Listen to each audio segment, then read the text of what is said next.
Buenos días, vamos a continuar hoy con los electrodos y pilas reversibles. Dijimos en la clase pasada que hoy íbamos a ver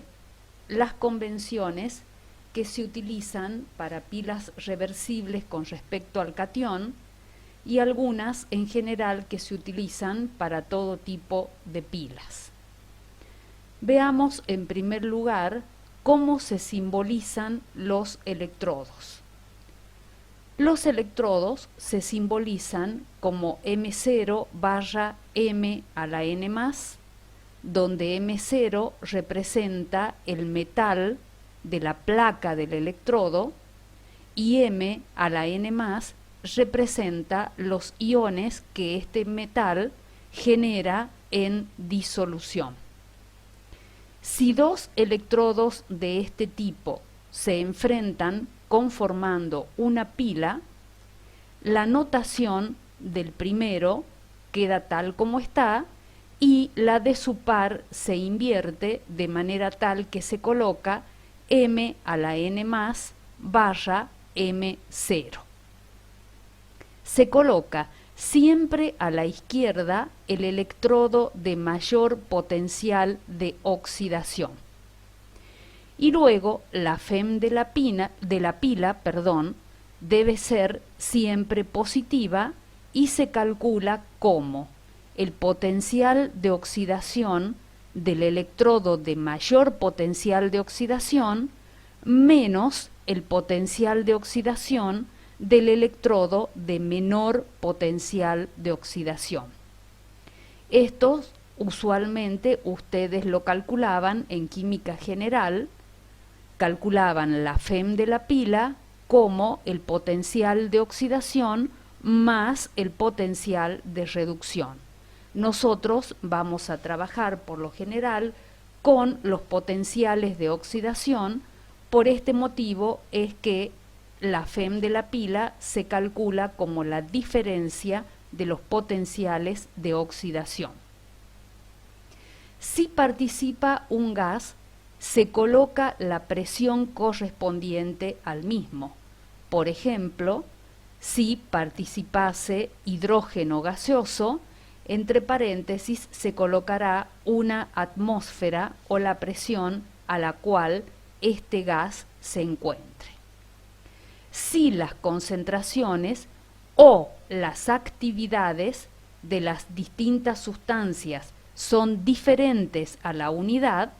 es decir, si la concentración no es 1 molar y la actividad no es unitaria, se debe especificar entre paréntesis su valor.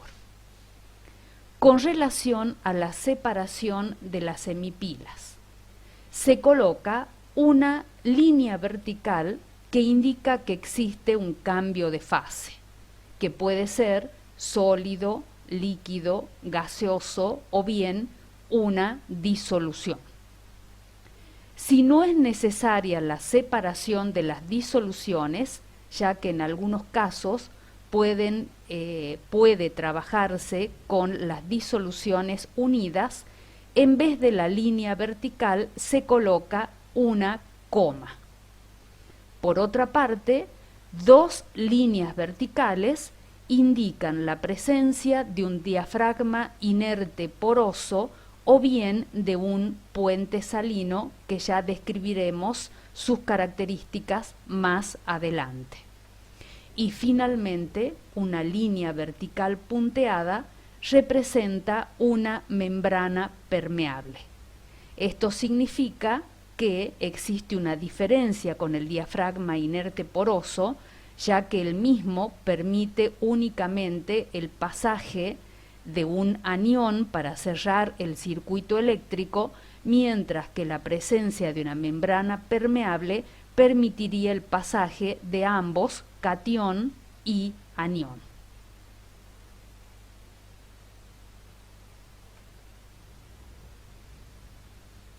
Describamos la pila de Daniels. De acuerdo a la convención especificada recién, la representación de una pila de Daniels es la siguiente. zinc 0 barra zinc más 2, doble barra, que significa la presencia de un puente salino, cobre más 2 barra cobre metálico.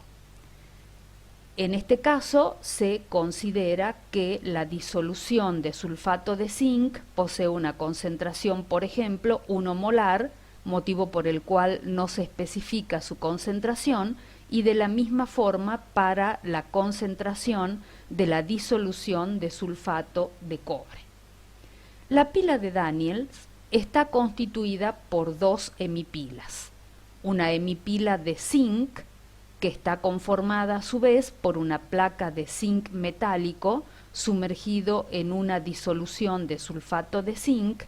y una hemipila de cobre, que está conformada por una placa de cobre metálico que se encuentra sumergida en una disolución de sulfato de cobre. Al tener el zinc un mayor potencial de oxidación que el cobre, entonces la hemipila de zinc se coloca a la izquierda. Al tener esta hemipila un mayor potencial de oxidación, entonces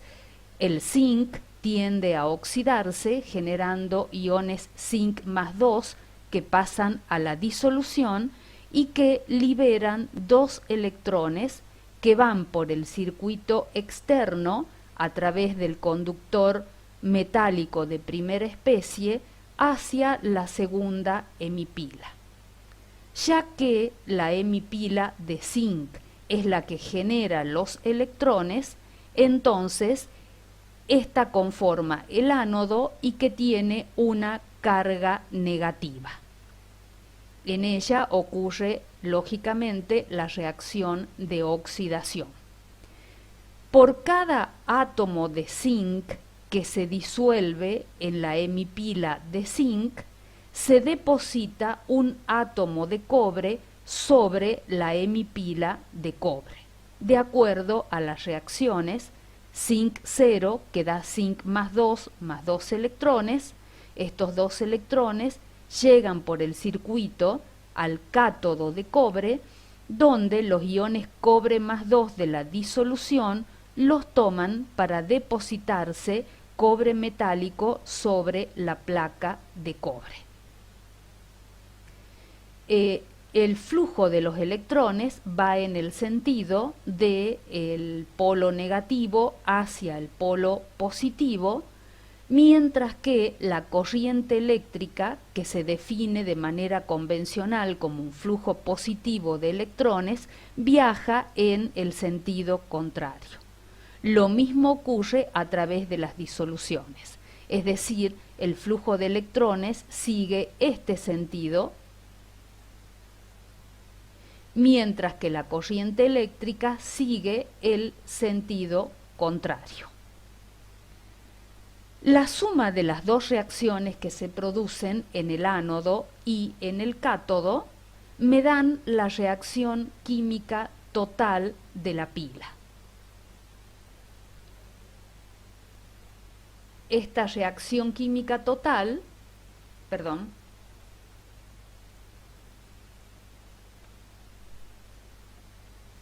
es zinc 0 más cobre más 2, que da zinc más 2 más cobre 0. Si aplicamos la ecuación de Nernst en ambas reacciones de hemipila, tendremos que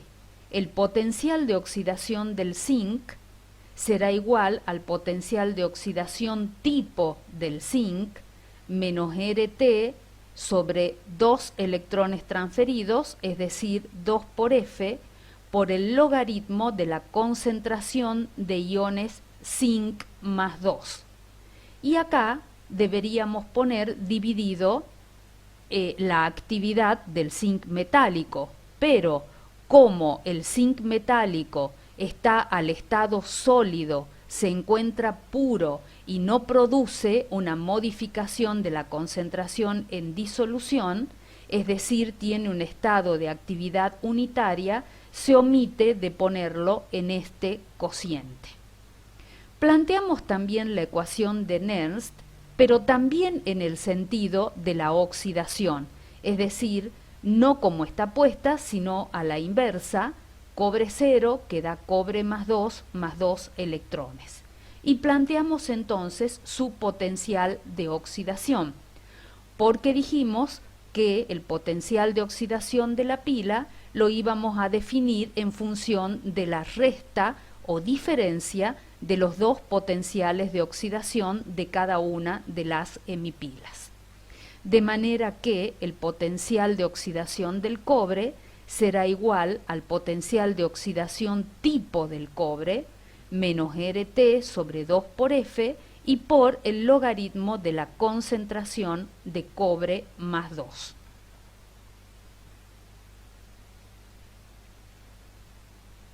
Dijimos que el potencial de oxidación de la pila es igual al potencial tipo de oxidación cuando las concentraciones o actividades son unitarias, es decir, E del zinc igual a E0 del zinc por un lado y por otro lado E del cobre igual a E0 del cobre. Y dado que el potencial tipo de oxidación del zinc es mayor que el potencial tipo de oxidación del cobre, entonces colocamos la hemipila de zinc a la izquierda y la de cobre a la derecha y calculamos el potencial de la pila como la diferencia de E del zinc menos E del cobre, que si trabajamos con las expresiones de acuerdo a la ecuación de Nernst de la diapositiva anterior, tendremos entonces que es igual a E0 del zinc menos E0 del cobre. Y menos, acá vemos que podemos sacar factor común RT sobre 2 y F, pero estos dos términos se encuentran restando, por lo tanto tendremos menos RT sobre 2 y F por el logaritmo de la concentración del zinc más 2, y como el logaritmo de la concentración del cobre se encontraba restando, es decir, era una resta de logaritmos, acá podemos colocar el logaritmo del cociente, con lo cual nos quedaría el logaritmo de la concentración de zinc más 2 sobre la concentración de cobre más 2. La diferencia E0 del zinc menos E0 del cobre es el potencial de oxidación tipo de la pila, de manera tal que la FEM de la pila será igual a E0 de la pila menos RT sobre 2F por el logaritmo de la concentración de iones zinc más 2 sobre la concentración de iones cobre más 2. La FEM de la pila puede medirse experimentalmente, pero lo que no podemos es medir la de un electrodo aislado. Por este motivo, si tomamos un potencial de electrodo arbitrariamente como 0, entonces podremos asignar valores convencionales a los restantes potenciales de electrodo. Para esto se utiliza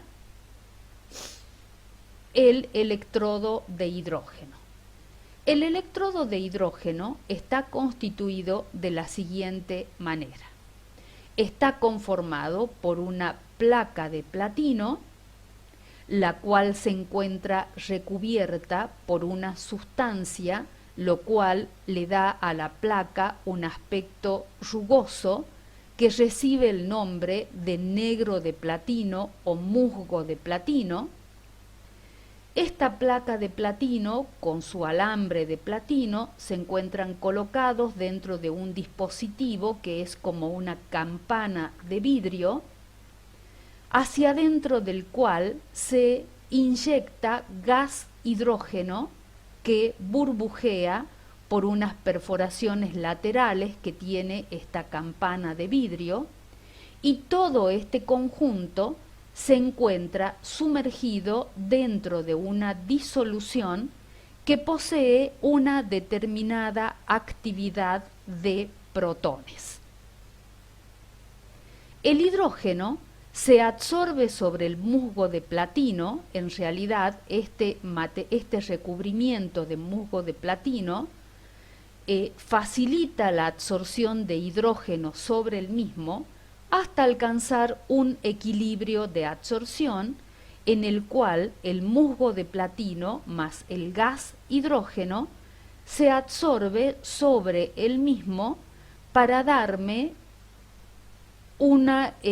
para producir la disociación de la molécula en átomos absorbidos sobre el musgo de platino. Posteriormente, un medio de hidrógeno, es decir, uno de estos átomos, me genera un protón más un electrón en el sentido de la oxidación. El avance de este proceso oxidativo dependerá, tal como habíamos descrito en la teoría de Nernst, de la actividad de los protones que existan en disolución. Cuanto mayor sea la actividad hidrogeniónica en solución, mayor será el desplazamiento de esta reacción hacia la izquierda. Aplicando la ecuación de Nernst a esta ecuación de oxidación, tenemos que el potencial de oxidación del hidrógeno será igual al potencial tipo del hidrógeno menos RT, y como hay solo la transferencia de un mol de electrones, sería sobre 1 por F por el logaritmo de la concentración de protones sobre la presión de hidrógeno elevada a la 1 medio, porque recordemos que esto era el logaritmo de la productoria de alfa sub i, de A sub i elevado a la alfa sub i. Por lo tanto, la presión de hidrógeno estará elevada a la 1 medio. ¿Cómo se define el electrodo normal de hidrógeno? Está conformado, como habíamos descrito, como es un electrodo de hidrógeno, con la salvedad de que la actividad de protones es igual a 1 y la presión de hidrógeno es igual a 1 atmósfera. Ahí está representado en el esquema, donde en la disolución tenemos protones en disolución acuosa con una actividad unitaria y el gas hidrógeno se inyecta a la presión de 1 atmósfera. El potencial de este electrodo se toma arbitrariamente igual a 0 para permitir construir la escala convencional de potenciales tipo de oxidación. Es decir, el potencial de oxidación del hidrógeno va a ser igual al potencial tipo de oxidación e igual a 0 porque la concentración de protones será 1 molar y si en vez de concentración, si la disolución no es ideal y tenemos acá una actividad, la actividad será unitaria y por otra parte la presión de hidrógeno es igual a 1 atmósfera, por lo tanto el logaritmo de 1 es 0, este término se anula y la FEM del hidrógeno es igual al potencial tipo del hidrógeno y se toma convencionalmente como 0. ¿Cómo se hace para determinar los potenciales de oxidación de los restantes electrodos? Se coloca el electrodo al cual quiero determinar su potencial de oxidación a la izquierda, representado como M0 barra M a la N más, con una actividad de M a la N más unitaria, porque lo que voy a determinar son los potenciales normales de oxidación, y a continuación viene el electrodo normal de hidrógeno, vienen la actividad de los protones en disolución, que también es unitaria, el hidrógeno a la presión de 1 atmósfera y finalmente la placa de platino metálico. Siempre para simbolizar los electrodos se parte de un metal y se finaliza con otro metal porque las conexiones deben ser metálicas. El potencial de oxidación de la pila entonces será igual a E0 del metal de que se trate menos E0 del hidrógeno. Como E0 del hidrógeno lo tomé convencionalmente igual a 0, entonces la FEM de la pila, que sí puedo medir porque no está aislada, es igual a la FEM del electrodo metálico. De esta manera, los electrodos normales cuyos potenciales de oxidación sean mayores que el del hidrógeno tendrán signos positivos, como por ejemplo se muestra en esta tabla. El zinc, el magnesio y el litio tendrán signos positivos. Si el potencial de oxidación del metal que deseo determinar es menor que el normal de hidrógeno, entonces el voltímetro me indicará una diferencia de potencial negativa, tal como es el caso del cobre, de la plata y del ion fluoruro que da flúor 2.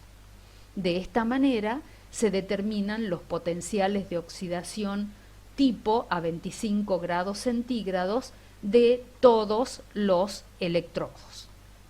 Si tomamos un electrodo cualquiera de esta tabla, por ejemplo, el de magnesio metálico, que da magnesio más 2 electrones en el sentido de la oxidación, tenemos que este electrodo reduce a todos los que están por debajo de él, porque tiene un potencial de oxidación mayor, por lo tanto se oxida a sí mismo, reduciendo a todos los que están por debajo de él, mientras que oxida a los que se encuentran por encima de él, que sería por ejemplo el caso del litio y muchos otros que se encuentran por encima de él, de manera que él mismo se reduce porque tiene menor potencial de oxidación que los que están encima, y los que están encima se oxidan a sí mismos.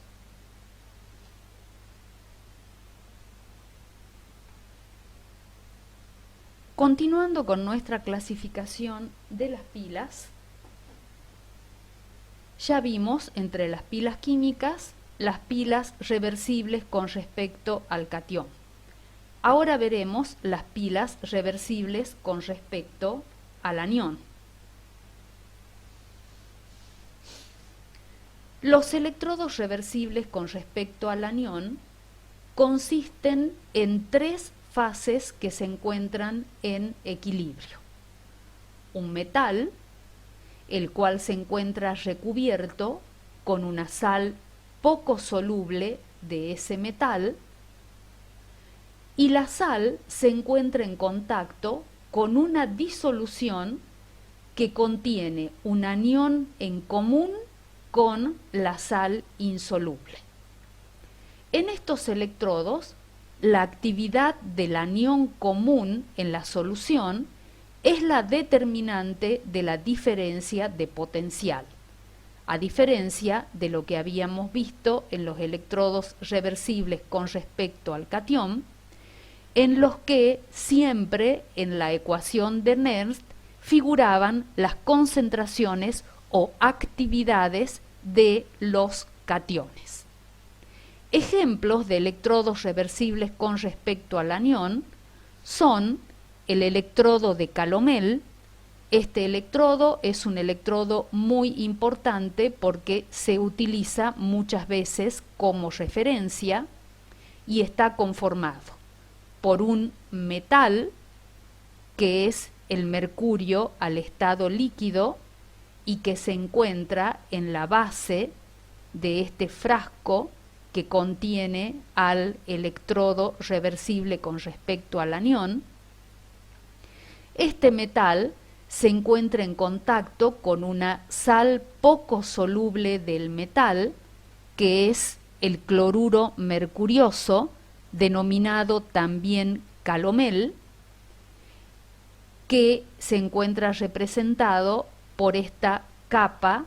en el dibujo, y a su vez esta sal insoluble, el calomel, se encuentra en contacto con una disolución de cloruro de potasio que contiene un anión en común con la sal. En este caso, el anión común es el ion cloruro. La disolución de cloruro de potasio podría o no estar saturada. Por lo general, cuando estos electrodos se emplean como referencia, la disolución de cloruro de potasio suele encontrarse saturada, y ya vamos a volver sobre esto cuando veamos el funcionamiento de los pHímetros. La reacción en el sentido de la oxidación que ocurre es 2 mercurio líquido más 2 iones cloruros que me dan el cloruro mercurioso y me liberan 2 electrones que saldrán por el circuito eléctrico. Fíjense que el mercurio líquido está en la parte inferior, luego viene la sal insoluble y los iones cloruro están en disolución. Sin embargo, el mercurio líquido toma los iones cloruros del cloruro mercurioso y el cloruro mercurioso toma los iones cloruro que le faltan de la disolución, y esta es la forma en la que ocurre la reacción. Si tuviéramos que plantear acá la ecuación de Nernst, observemos que el cloruro mercurioso, que es una sal insoluble por ser un sólido que está puro, no formaría parte de la productoria. De la misma manera, el mercurio, que si bien no es un sólido, es un líquido, pero que se encuentra puro, y en lo único que se encuentra variación es en la modificación de la concentración de iones cloruro que tiene la disolución y que se encontrarían en el denominador por ser un reactivo, en la reacción. Otro ejemplo de electrodo reversible con respecto al anión es el electrodo de plata, cloruro de plata. Este electrodo también se utiliza mucho en los electrodos de los pHímetros como referencia, y ya vamos a verlo más adelante en detalle. ¿Cómo está conformado? Está conformado por un metal, que es la plata, que se encuentra en contacto con una sal insoluble de ese metal, que es el cloruro de plata, el cual a su vez se encuentra en contacto con una disolución que posee un ion en común con la sal, que en este caso es el anión cloruro. Si nos fijamos en el esquema, tenemos una varilla o alambre de plata que se encuentra recubierta con cloruro de plata, y el conjunto está sumergido en una disolución de ácido clorhídrico. Otro ejemplo de electrodo reversible con respecto al anión es el electrodo de mercurio sulfato mercurioso. En este caso, el metal es el mercurio líquido, que se encuentra en contacto con una sal insoluble del metal, que es el sulfato mercurioso, el cual a su vez se encuentra en contacto con una disolución de una normalidad determinada, por ejemplo, de ácido sulfúrico, donde el anión común es el ion sulfato. La reacción en el sentido de la oxidación es 2 de mercurio líquido más el anión sulfato, que me da el sulfato mercurioso, liberándome 2 electrones. En el caso anterior me olvidé mencionar la reacción, que es la plata metálica que toma un ion cloruro para depositarse cloruro de plata sobre la misma placa de cloruro de plata existente, es decir, que es como que engrosaría esa placa de cloruro de plata, liberando por el circuito un electrón. Existen también los electrodos de gas reversibles con respecto al anión, y en este caso no tenemos un metal ni una sal, pero tenemos un gas como por ejemplo el gas cloro, que se encuentra en contacto con el ion cloruro. ¿Cómo está conformado este electrodo de gas? Es similar al electrodo de hidrógeno. Tiene una placa de platino, se ingresa gas cloro a una determinada presión y se encuentra en contacto con una disolución que posee una determinada actividad de iones cloruro. La reacción, en el sentido de la oxidación, es que los iones cloruro me producen un medio de cloro 2 gaseoso, liberando un electrón. Si planteamos la ecuación de Nernst para el electrodo de gas, tendremos que E del cloro será igual a E0 del cloro menos RT sobre 1 por F, porque tengo un mol de electrones transferidos, y luego tengo gas cloro como producto e ion cloruro como reactivo, de manera que tendré menos R por T sobre 1F por el logaritmo de la presión del cloro 2 elevada a la 1 medio sobre la actividad de los iones cloruro. Si utilizo una presión de cloro de 1 atmósfera y la solución se encuentra muy diluida, es decir, que su comportamiento es ideal, entonces podré reemplazar la presión de cloro 2 elevado a la 1 medio, me quedará todo este término igual a 1, mientras que la actividad de los iones cloruro será igual a la concentración de los iones cloruro. Este término, que se encuentra en el denominador, puedo colocarlo en el numerador si cambio el signo delante del logaritmo,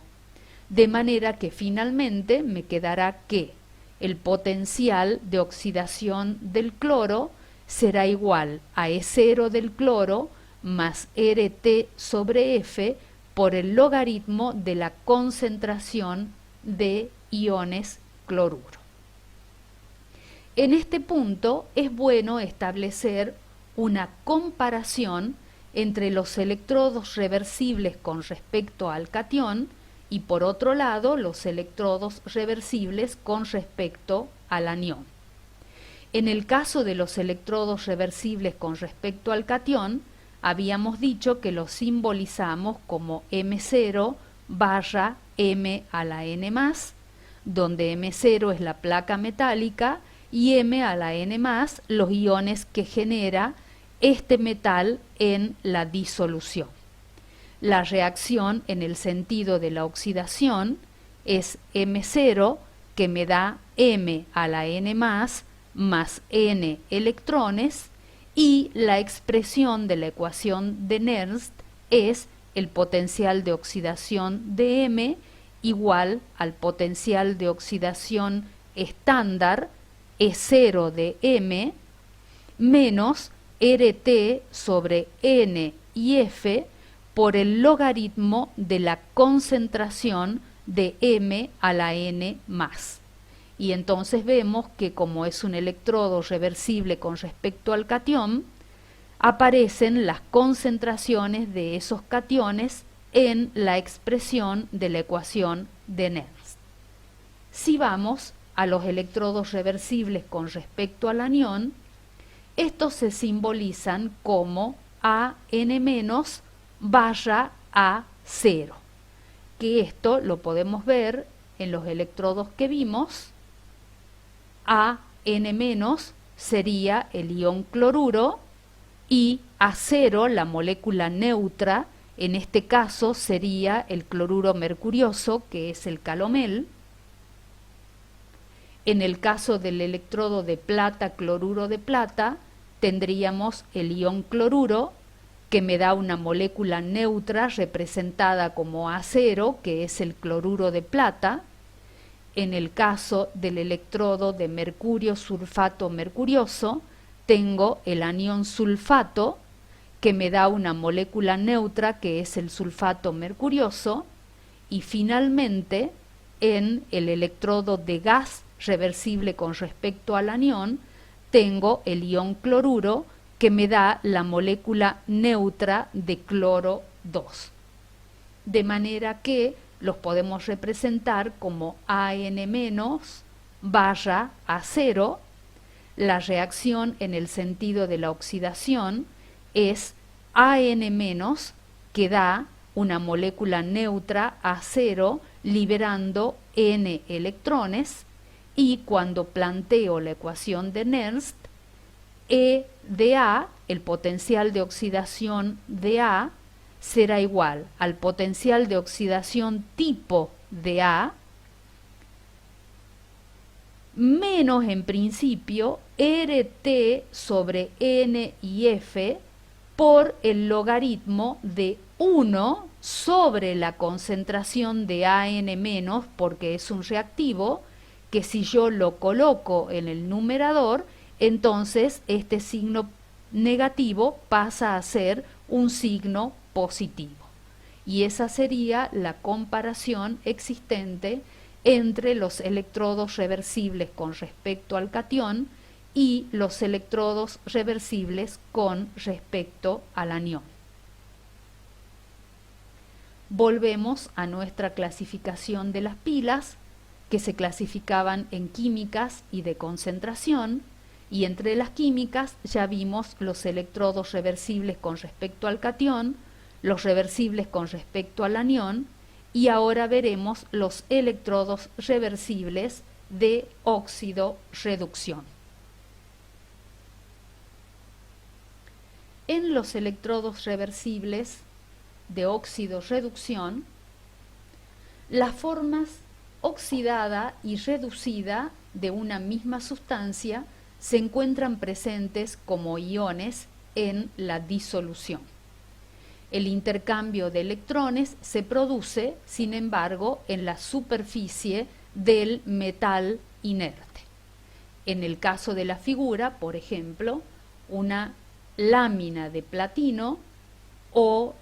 alambre de platino se encuentra en contacto con una disolución que posee las formas oxidadas y reducidas del hierro, hierro más 2, hierro más 3, de manera que la reacción que se produce en el sentido de la oxidación es hierro más 2, que da hierro más 3, liberando un electrón que sale del circuito para dirigirse hacia el cátodo. La FEM del electrodo de hidrógeno será igual a E0 del hidrógeno, es decir, el potencial de oxidación tipo del hidrógeno, menos RT sobre 1 por F por el logaritmo de la actividad de los iones hierro más 3 sobre la actividad de los iones hierro más 2.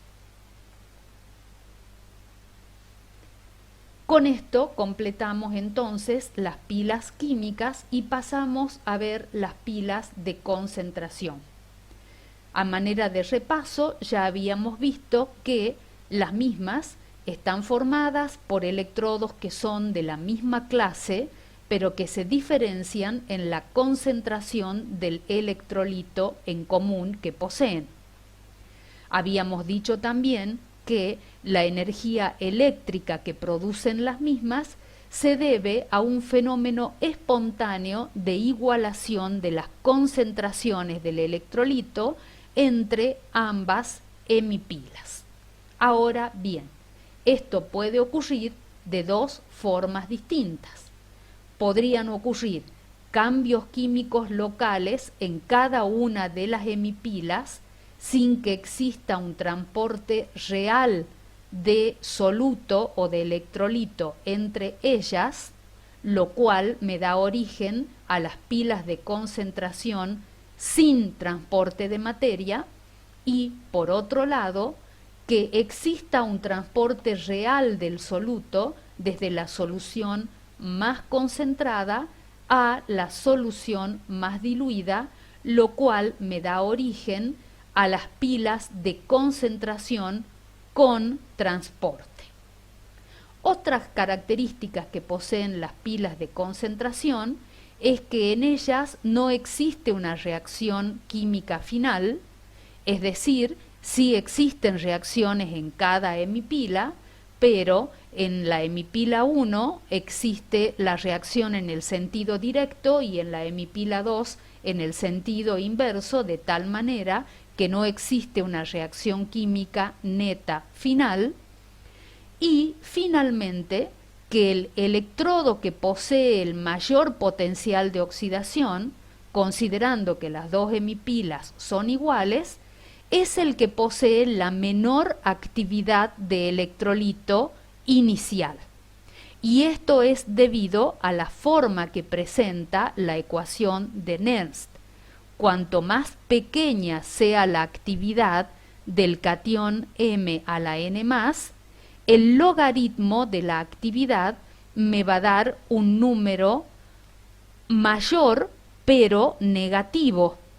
de manera que con este signo menos voy a tener que al potencial tipo de oxidación del electrodo M le voy a estar sumando un número mayor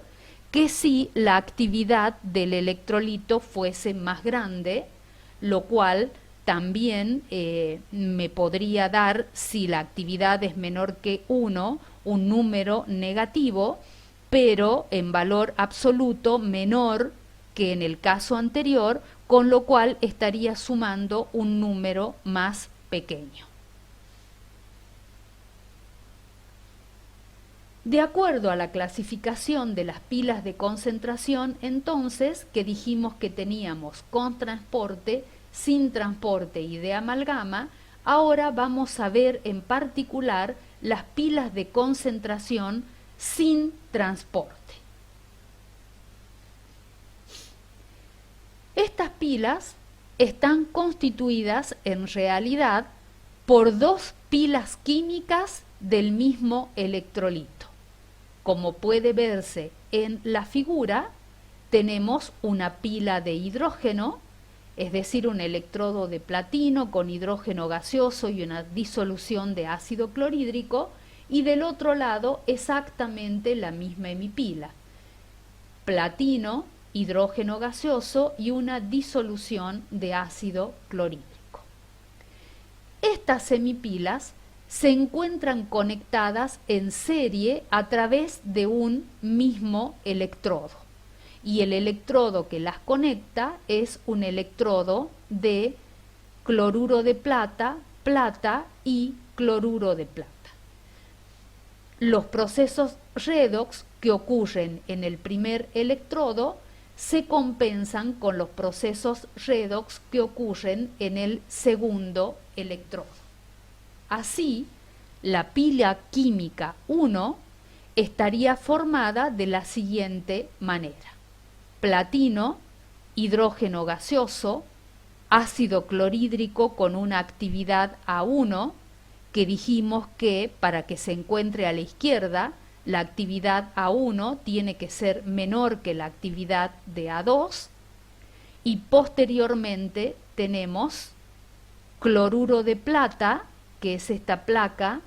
de color bordó que está en el diagrama, y plata metálica, que es el alambre de plata que viene a continuación. Luego tenemos la pila química 2, que la vamos a considerar como si estuviera orientada en este mismo sentido, de manera tal que tenemos platino, hidrógeno gaseoso, ácido clorhídrico con una actividad A2 que es mayor que la actividad de A1, luego viene la placa de cloruro de plata y finalmente el alambre de plata metálica. Estas dos pilas químicas conforman la siguiente pila de concentración sin transporte, que se coloca en el mismo orden en el que van apareciendo cada uno de los elementos que la conforman. Entonces tendremos platino, hidrógeno gaseoso, ácido clorhídrico con una actividad A1, a continuación cloruro de plata, a continuación plata metálica, posteriormente nuevamente cloruro de plata, a continuación una disolución que posee ácido clorhídrico con una actividad A2, el hidrógeno gaseoso que burbujea en la disolución y finalmente, para terminar, la placa metálica de platino y, como en toda pila, iniciamos con un metal y finalizamos su representación esquemática también con un metal. Si observamos, a la izquierda tenemos un electrodo de hidrógeno y a la derecha tenemos un electrodo de hidrógeno, y el electrodo intermedio, cloruro de plata, plata metálica, cloruro de plata, es en realidad un electrodo reversible con respecto al anión, que si lo observamos desde la plata metálica hacia allá, es decir, tal como estaba representado en la pila química 1, tenemos el metal que se encuentra en contacto con una sal insoluble de ese metal y que se encuentra en contacto con una disolución que posee un anión en común, que es el ion cloruro, y en el otro sentido de la misma manera. El metal que se encuentra en contacto con una sal insoluble de ese metal y que se encuentra en contacto con una disolución electrolítica que posee un anión en común con la sal insoluble, que es el ion cloruro. ¿Cómo funciona esta pila? Empezamos por el electrodo que posee el mayor potencial de oxidación, que es el que tiene la menor actividad inicial. Si tiene el mayor potencial de oxidación, acá ocurrirá la reacción un medio de hidrógeno que da un protón más un electrón en el sentido de la oxidación. Este electrón va a salir por el circuito metálico y va a dirigirse a la segunda hemipila. Pero además, como se genera un protón en la hemipila de la izquierda, el medio no se encuentra eléctricamente neutro, de manera que inmediatamente debe neutralizarse ese protón. Y ocurre la reacción inversa a la que habíamos visto en el electrodo reversible con respecto al anión de plata cloruro de plata. Es decir, el cloruro de plata de esta placa metálica rodeada de cloruro de plata toma un electrón que proviene de este circuito para formar un depósito de plata metálica, es decir, que este alambre de plata se va a engrosar y libera un ion cloruro en la disolución, de tal manera que si se produce un protón y se produce un ion cloruro, se produce una molécula de ácido clorhídrico, lo cual me aumenta la concentración de la disolución en el electrodo de la izquierda, que era el que tenía la menor actividad inicial. Veamos qué ocurre en el electrodo de la derecha. Habíamos dicho que se libera un electrón que por el circuito se dirige hacia la hemipila de la derecha. En la hemipila de la derecha, un protón de la disolución, porque acá tenemos una disolución que tiene protones e iones cloruro, toma ese electrón y libera hidrógeno gaseoso. Entonces desaparece un protón del medio y la disolución no se encuentra eléctricamente neutra. Por lo tanto, acá ocurrirá la reacción del electrodo reversible con respecto al anión, pero en el sentido de la oxidación. Es decir, la plata metálica tomará un ion cloruro, lo cual me formará un depósito de cloruro de plata que va a engrosar la capa de cloruro de plata que existe en este electrodo y me va a liberar un electrón que cuando continúa por el circuito es tomado por el cloruro de plata para formar la plata metálica y liberar el ion cloruro, con lo cual cierro completamente el circuito eléctrico. Ahora vemos que si desaparece un protón, porque formó gas hidrógeno, y desaparece un ion cloruro, porque engrosó el depósito de cloruro de plata, entonces desaparece una molécula de ácido clorhídrico, o sea que disminuye la actividad o la concentración de ácido clorhídrico, y de esta manera funciona esta pila hasta que las concentraciones o actividades en ambas hemipilas, la de la izquierda y la de la derecha, sean exactamente iguales, momento en el cual deja de funcionar la pila y de producir energía eléctrica. Observemos un poquito las reacciones. Fíjense que si sumamos acá, antes de sumar, veamos que tenemos acá la reacción del hidrógeno que produce un protón, y acá justamente la inversa, y acá el cloruro de plata que toma un electrón y forma plata metálica más ion cloruro, y acá exactamente la inversa. Entonces, si sumamos las reacciones que ocurren del lado de la izquierda, tendremos que cloruro de plata más un medio de hidrógeno gaseoso me va a formar plata metálica más ácido clorhídrico disociado que tiene una actividad A1 al inicio del funcionamiento de la pila, y del otro lado tendremos plata metálica más ácido clorhídrico que al inicio del funcionamiento de la pila tendrá una actividad A2 que me forma cloruro de plata más un medio de hidrógeno,